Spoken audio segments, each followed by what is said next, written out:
Fucking intense, mon gelé, hein? Bon.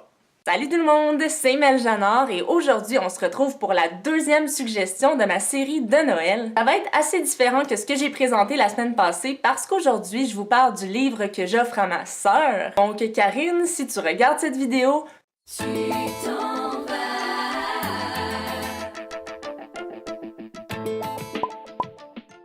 faisait un moment que j'en entendais parler, puis j'ai eu la chance de le lire dernièrement. Fun Home d'Alison Bechdel, publié originalement en 2006, mais ici j'ai une version, une traduction en français, publiée dans la maison d'édition de Noël Graphic. C'est l'histoire d'une jeune fille qui évolue dans une famille qui est un petit peu spéciale, dans une super grande maison qui de l'extérieur a l'air très léchée, très parfaite. Il y a un contraste avec ce qui se passe à l'intérieur parce que quand on entre chez les Bechdel, on se rend compte vraiment qu'il y a quelque chose de tabou. Et quand on lit le livre, on ressent vraiment cette ambiance-là qui est très mystérieuse, très froide.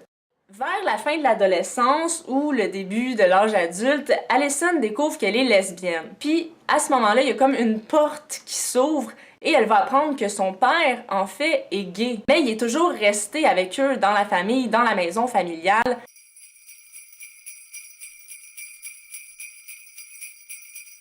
Et peu de temps après qu'elle ait fait son coming out, Alison va apprendre la mort de son père dans un accident, mais elle est convaincue que son père s'est suicidé. Là, je vous raconte ça, mais c'est pas un punch, c'est pas comme « Oh my god, le gars, il meurt dans le livre ». La pertinence de ce livre-là est dans le fait que c'est un récit qui est super chargé en petits détails, il y a beaucoup d'informations, on fait beaucoup d'allers-retours dans le passé, dans le présent. C'est un récit qui est vraiment très riche. Et ça, c'est une des raisons qui fait que je pense que c'est une bonne idée cadeau parce que c'est un livre qu'on peut relire plusieurs fois puis le voir sous un angle différent, découvrir des détails qu'on n'avait pas remarqué la première fois. Pourquoi j'ai choisi d'offrir Fun Home précisément à ma sœur?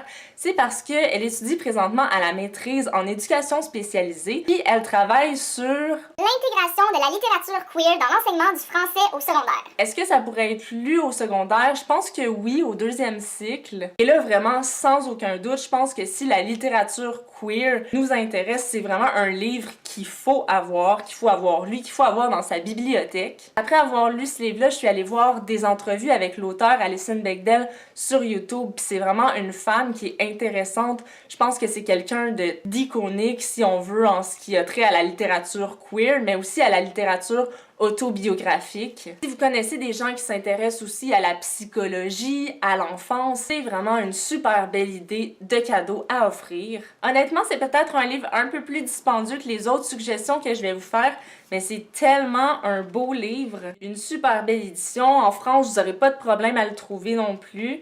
Si vous n'avez pas de restriction de budget, il faut savoir aussi qu'il y a la suite qui existe qui s'appelle « C'est toi ma maman » où l'auteur va explorer un peu plus la relation qu'elle a avec sa mère parce que dans Fun Home, c'était plus avec son père. Dites-moi d'ailleurs dans les commentaires si vous avez lu la suite, je l'ai pas encore lu mais j'ai vraiment hâte de mettre la main là-dessus. Puis je suis juste super contente d'être tombée sur ce livre-là juste à temps pour pouvoir l'offrir à ma sœur à Noël. J'ai vraiment hâte qu'elle déballe son cadeau. Je suis convaincue, pour toutes les raisons que j'ai nommées, qu'elle va être super heureuse. En terminant, je vous dis encore une fois merci de me suivre. Il y a plein de nouvelles personnes qui se sont ajoutées, donc je vous salue. Si vous n'êtes pas déjà abonné à ma chaîne, je vous invite à le faire pour pas manquer mes prochaines suggestions. N'hésitez pas à me donner un petit thumbs up, surtout à me mettre des commentaires, c'est vraiment la chose que j'aime le plus.